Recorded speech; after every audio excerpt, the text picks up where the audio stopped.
আজকের গল্পটা একটু অন্যরকম। আজ তোমাদেরকে নিয়ে যাব ভারতের অগ্নি মিসাইলের জনকের মন্দিরে। হ্যাঁ, ঠিক তাই। আজকের অগ্নি মিসাইল টেকনোলজির যিনি জনক, তার মন্দিরে নিয়ে যাবার আগে একটা ছোট্ট গল্প বলি। তোমরা তো জানোই ভারতের বিখ্যাত অগ্নি মিসাইলের কথা। অগ্নি মিসাইল হলো মাল্টি টার্গেটেড, অর্থাৎ একটি অগ্নি মিসাইল একবার নিক্ষেপ করে আমরা শত্রুপক্ষের 10টি আলাদা আলাদা লক্ষ্যবস্তুকে আঘাত করতে পারি। একই সাথে শত্রুপক্ষের 10টি শহরে একটি অগ্নি মিসাইল দিয়ে আঘাত হানতে পারে আমাদের দেশ ভারতবর্ষ। আর এই টেকনোলজি কিন্তু ভারতের হাতে রয়েছে 5000 বছরেরও আগে, মহাভারতের সময় থেকে। বিদেশি শত্রুর আক্রমণে আমাদের অনেক কিছুই হারিয়ে গেছে, আবারও সেগুলো আমরা ফিরে পাবার চেষ্টা করছি। সেই পুরনো টেকনোলজিকে খোঁজার ব্যাপারে আমাদের অনেক ধাপ এগিয়ে দিয়েছেন আমাদের missile man doctor APJ Abdul Kalam সাহেব। শোনা যায় এক ভদ্রলোক গীতা পড়ছিলেন। কালাম সাহেব ওই ব্যক্তিকে বললেন, কি পড়ে এত সময় নষ্ট করছো? তখন ওই ব্যক্তি গীতাটিকে ডক্টর কালাম সাহেবকে দিয়ে বললেন, কি পড়ছি আপনি নিজেই দেখে নিন।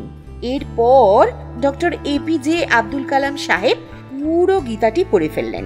তিনি তো অতি বিচক্ষণ ব্যক্তি ছিলেন, তাই গীতা পড়ে তিনি অভিভূত হয়ে যান। ভাবেন, গীতাতে যদি এত কিছু লেখা থাকে তাহলে মহাভারতে কি না আছে। তারপর তিনি মহাভারত পড়তে শুরু করেন, আর সেখানেই পেয়ে যান আজকের মাল্টি টার্গেটেড অগ্নি মিসাইলের জনককে। হ্যাঁ, আজকের অগ্নি মিসাইল টেকনোলজির জনক ভীমের নাতি, ঘটোৎকচের পুত্র বারবারিক। এই বারবারিকই একটি তীর দিয়ে হাজার হাজার লক্ষ্য বস্তুতে আঘাত হানতে পারতেন। বারবারিকের এই টেকনোলজির দ্বারাই প্রভাবিত হন আমাদের প্রাক্তন রাষ্ট্রপতি তথা বৈজ্ঞানিক তথা missile man doctor APJ Abdul Kalam সাহেব। বাস্তবায়িত করেন মাল্টি টার্গেটেড অগ্নি মিসাইল, যার পোশাকি নাম দিব্যাস্ত্র। চলো যাই রাজস্থানের জয়পুর থেকে 81 কিলোমিটার দূরে ভীমের নাতি, ঘটোৎকচের পুত্র বারবারিকের মন্দিরে। বাসে যেতে যেতে বলবো এবং দেখাবো বারবারিকের একটি তীরের সাহায্যে হাজার হাজার লক্ষ্যবস্তুতে আঘাত আনার সেই পৌরাণিক মহাভারতের মহাকাব্য। চলো ভিডিওটা শুরু করি। চ্যানেলে নতুন হলে এরকম ইন্টারেস্টিং ভিডিও দেখার জন্য চ্যানেলটিকে সাবস্ক্রাইব করো, আর ভালো লাগলে লাইক, শেয়ার আর ছোট্ট করে একটা কমেন্ট করতে ভুলো না।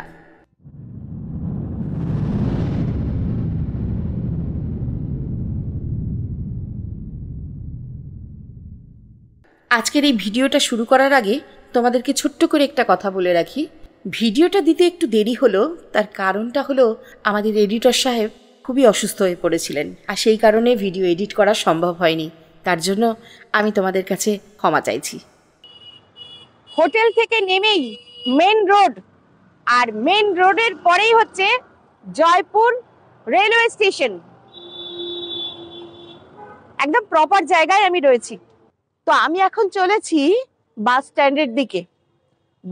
বাসে করেই যাব আজকে সেই মন্দিরে। জয়পুর রেলওয়ে স্টেশনের পাশ থেকে একটা টোটো ধরে চলেছি সিডনি ক্যাম্প বাস স্ট্যান্ড। আর সিডনি ক্যাম্প বাস স্ট্যান্ডে গিয়ে আমরা সেখান থেকে মন্দিরে যাওয়ার বাস পেয়ে যাব। এখনো ভোরের আলো ফোটেনি, তবে রাস্তায় কিন্তু যানজট অল টাইম। এখন আমি যে বাস স্ট্যান্ডের দিকে এগিয়ে চলেছি, এই বাস স্ট্যান্ডের নাম হলো সিন্ধি ক্যাম্প। আর এই সিন্ধি ক্যাম্প থেকেই আমি বাস পেয়ে যাব মন্দিরে যাওয়ার জন্য।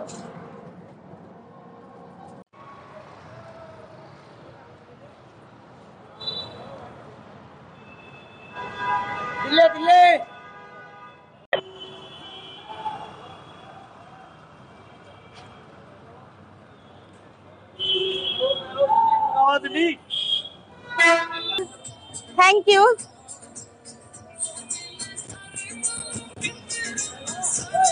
एक मिनिट। हाँ, फ्रंट साइड পাহাড়ের টিকিট পড়লো 130 টাকা করে। মন্দিরের পুরো ডিটেলসটা তোমাদেরকে দেবো, কি তার মাহাত্ম্য সবটাই তোমাদেরকে বলবো, দেখতে থাকো। টোটো থেকে নামতে না নামতেই বাস পেয়ে গেলাম এবং বাসে উঠে পড়লাম টিকিট কেটে, আর বাসও খুব তাড়াতাড়ি ছেড়ে দিল। জয়পুরের মেইন বাস স্ট্যান্ডের মধ্যে পড়ে এই সিদ্ধিকাম বাস স্ট্যান্ড, আর এই সিদ্ধিকাম বাস স্ট্যান্ডের এর উপরে আছে মেট্রো স্টেশন। শ্যামের গান চলছে, আর গান শুনতে শুনতে আমি চলেছি মন্দিরের উদ্দেশ্যে। 7:10 নয়, 7:25 ছাড়লো বাসটা। সমস্ত লোকজন তুলে ফুল প্যাক করে নিয়ে তারপর বাস ছাড়লো, আর ওপর থেকে যাচ্ছে মেট্রো। দেখো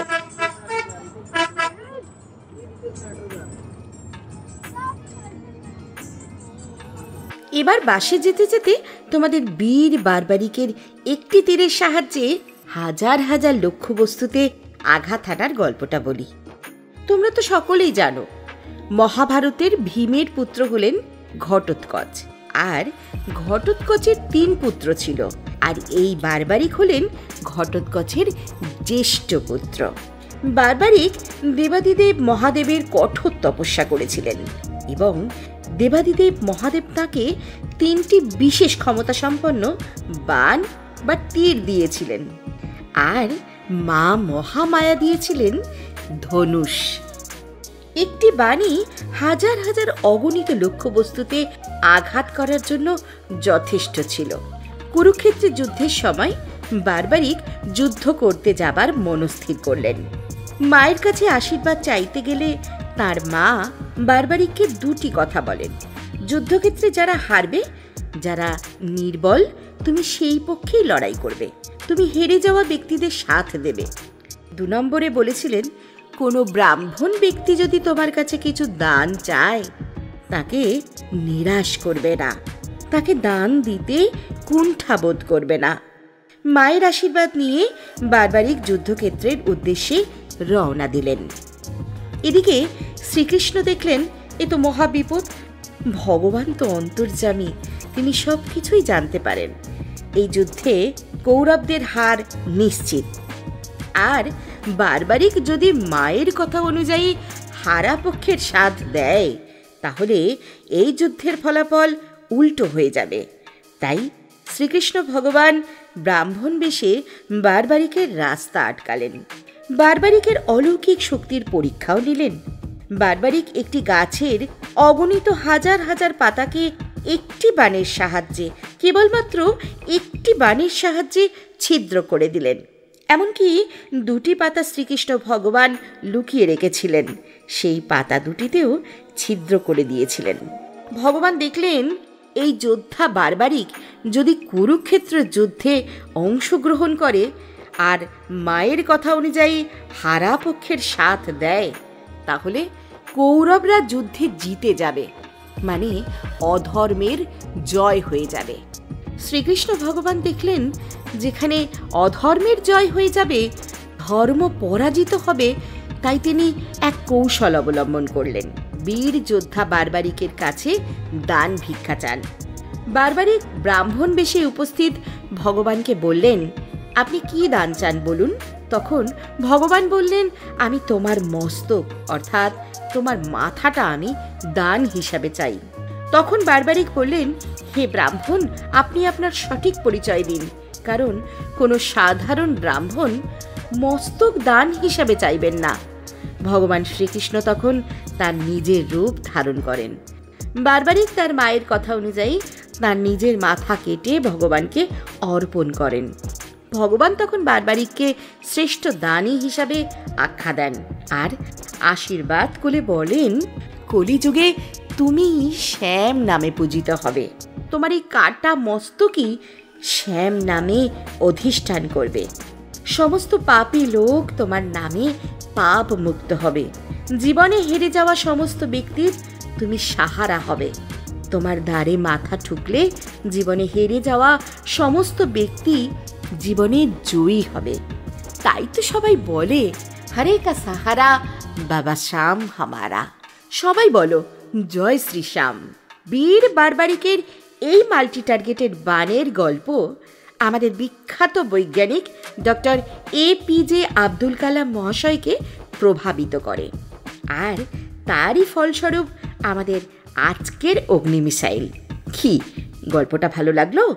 চলো এখন যাই সেই মাল্টি টার্গেটেড অগ্নি মিসাইলের জনকের মন্দিরে। বলো জয় শ্রী শ্যাম, হরে কা সাহারা বাবা শ্যাম হামারা। কমেন্ট বক্সে জয় শ্রী শ্যাম লিখতে ভুলো না। জয় শ্রী শ্যাম। 7:25 বাস ছেড়েছিল আর 9:35 বাস এসে পৌঁছালো খাটুশ্যাম মন্দিরে। তো এখানে বাস আমাদের নামিয়ে দিল। এখান থেকে 1 কিলোমিটার দূরে হচ্ছে খাটুশ্যামজির মন্দির। এখান থেকে টোটো করে যাওয়ারও অপশন আছে, 20 রুপিয়া সওয়ারি। তো আমরা 3 জন আছি, আমরা চললাম 60 টাকা দিয়ে। মনস্কামনা পূর্ণ হলে বহু ভক্ত হাজার হাজার কিলোমিটার দূর থেকে পায়ে হেঁটে খাটুশ্যামজির ঝান্ডা কাঁধে নিয়ে শ্যাম বাবার মন্দিরে আসে।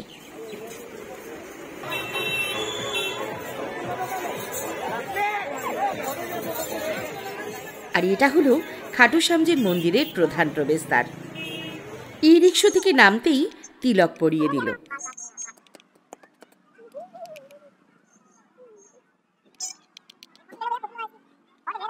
एक ये वाला आता है भैया निशान, ये बड़ों के अंदर जाता है और एक इससे बड़ा आएगा ये इससे बड़ा। এখানে কিন্তু নিশানের খুব মাহাত্ম্য। মনস্কামনা পূর্ণ হলে সবাই নিশান নিয়ে পায়ে হেঁটে এই মন্দিরে আসেন। এই যে অরেঞ্জ কালারের কাপড়গুলো যেগুলো বাঁধা রয়েছে সেগুলোর মধ্যে নারকেল দেওয়া আছে। মনস্কামনা পূর্ণ হলে নিশানের সাথে এই নারকেল বেঁধে সবাই বাবা শ্যামকে নিবেদন করেন। দেখো ওখানে সবাই নিয়ে যাচ্ছে। এটা হচ্ছে মানত হইলে, মানত পূরণ হলে ভগবানের কাছে তখন মানতের পুজো দিতে আসে সবাই।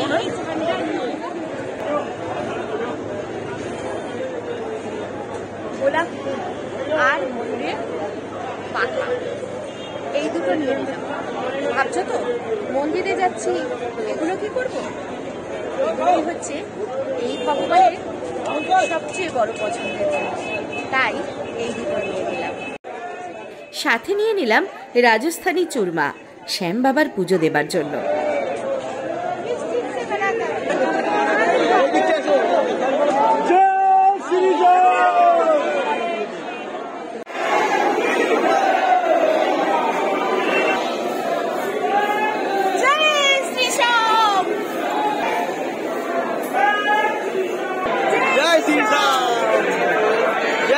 এখানে খাটুশ্যাম বাবাকে সরাসরি প্রসাদ অর্পণ করা হয় না। এই যে স্টিলের রেলিংয়ে ছোট ছোট বক্স দেখছো, এগুলোর মধ্যেই প্রসাদ দেওয়া হয়। আমিও বাবাকে যে চুরমা এনেছিলাম তা দিয়ে দিলাম এই বক্সের মধ্যেই। আসলে এখানে খাটুশ্যাম বাবাকে কোনো প্রসাদই দেওয়া হয় না, কারণ এখানে বাবার কোনো শরীর নেই, কেবলমাত্র বাবার মস্তক বিরাজ করছে। আমরা এই ব্যাপারটা জানতাম না, তাই শ্যাম বাবার জন্য প্রসাদ হিসাবে চুরমা নিয়ে এসেছিলাম। এখানে খাটুশ্যাম বাবার জন্য সবাই উপহার নিয়ে আসে, গোলাপ ফুল আর ময়ূরের পেখম। চলো এবার বাবাকে দর্শন করি।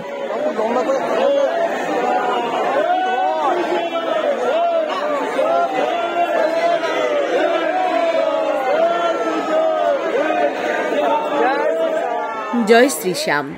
বাবার দুয়ারে মাথা ঠুকলাম। বারবারিক তথা খাটুশ্যাম বাবাকে দর্শন করে বেরিয়ে দেখলাম সবাই মনস্কামনা করে মৌলি বাঁধছে। আমিও পুরো মৌলির রিলটা এখানে বেঁধে দিলাম।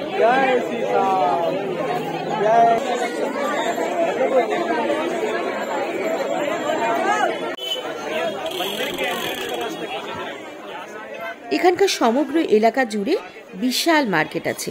বিভিন্ন স্টলে খাটুশ্যামজির মূর্তি, গোপালের মূর্তি ছাড়াও বহু দেবদেবীর মূর্তি, পূজা সামগ্রী পাওয়া যায়।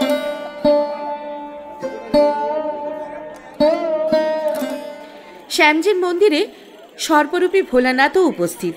তবে এই দুঃসাহসিকতার জন্য আমার সমস্ত পরিচিতরাই হতবাক হয়ে গেছে।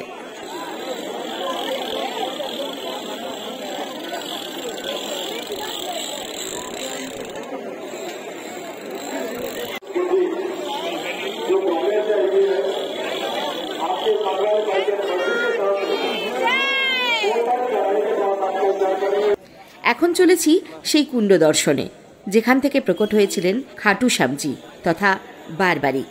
মন্দিরের 150 মিটারের মধ্যেই অবস্থিত এই কুণ্ড, যার নাম প্রাচীন শ্রী শ্যামকুণ্ড। শ্রী চিন্তাহরণী গায়ত্রী মন্দিরের মধ্যে দিয়ে যেতে হয় এই শ্যামকুণ্ডে।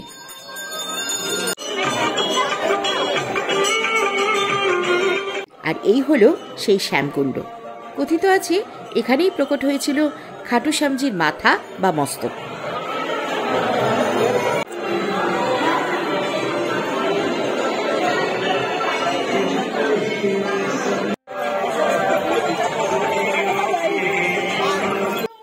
এখানে প্রচুর মিষ্টি প্রসাদের দোকান বর্তমান। এছাড়াও থাকার জন্য প্রচুর হোটেল ও ধর্মশালাও রয়েছে।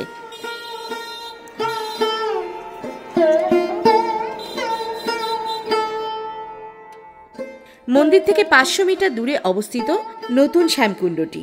এখানে স্নান করেই তবে ভক্তগণ মন্দিরে শ্যামজির দর্শন করতে যায়।